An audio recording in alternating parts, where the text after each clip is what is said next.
How did you get into this business? Pure accidents.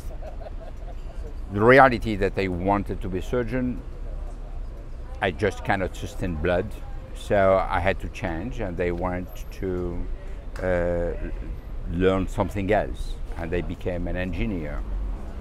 And all the jobs that I found were in environments which were tough, sad, bureaucratic, army of people. And one day I found a small advertising agency who wanted to hire me. It was great. It was absolutely fantastic. This was in the 60s. The environment was absolutely superb. The people were young. The enthusiasm for idea was absolutely fantastic. And since then, the passion for advertising, for the idea, has not left me.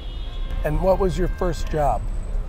My first job was in IT, because this was my education. I'm an engineer in IT, But I mean at the agency. At the agency, yeah. I was running the IT department. Oh, you were? Yes, I was running the IT department. But what happened is that after 3 months, I was doing all my job in half a day.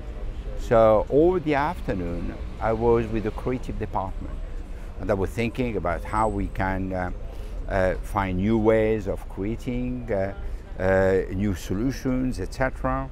I worked a lot with the creative. I worked with the media, and I wrote the very first algorithm in France for media optimization. Really? So you wow. see, it was fun. It was. I have learned to do almost everything in the business: managing accounts, managing operation, managing the agency, etc. The beauty is that it was always fun. As you look back, notwithstanding that there's a lot more to come, what was your greatest accomplishment? The next one. The one you don't know yet. The one I don't know yet. You know, I'm not thinking in terms of accomplishment. Obviously, when you look at from where I took Publicis and where it is today, it's not the same company. It is a global company with 75,000 people, and the fact that we are the most advanced in digital, and probably the one who will win the future.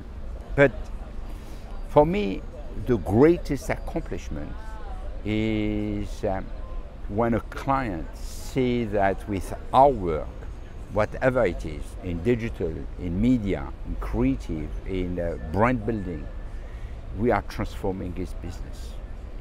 And that is a great accomplishment. When I see that there is one more factory thanks to our work, or when I see that few people in our organization are climbing to the top, and I look at this and say, I have been part of their personal adventure. I have been part of growing them, and this is a great accomplishment. It's not only building something which has a lot of value, billions, etc. Obviously, that is very important, because it is the metrics by which you are measured financially.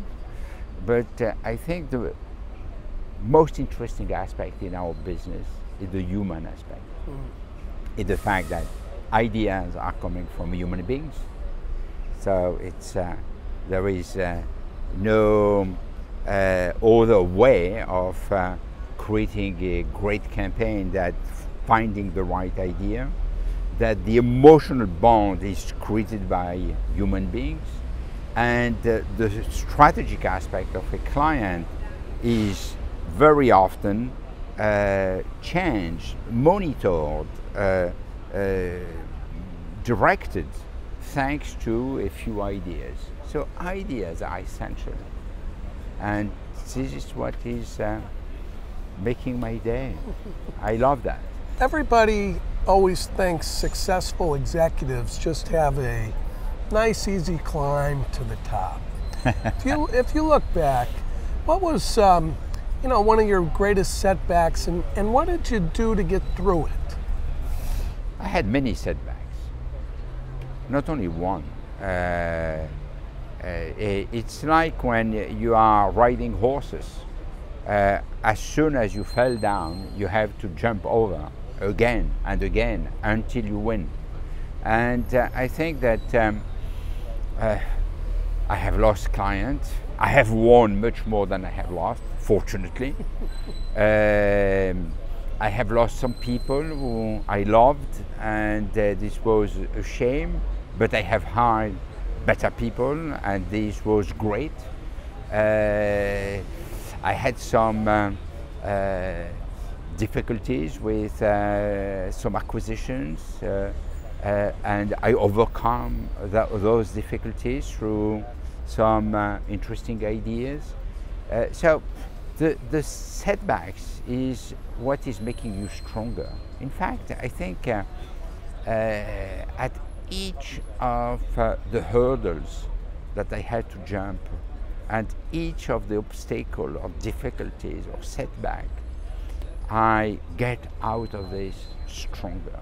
Yes. And if I'm relatively strong today, it's because I have had many. And they've become your greatest accomplishments many times too.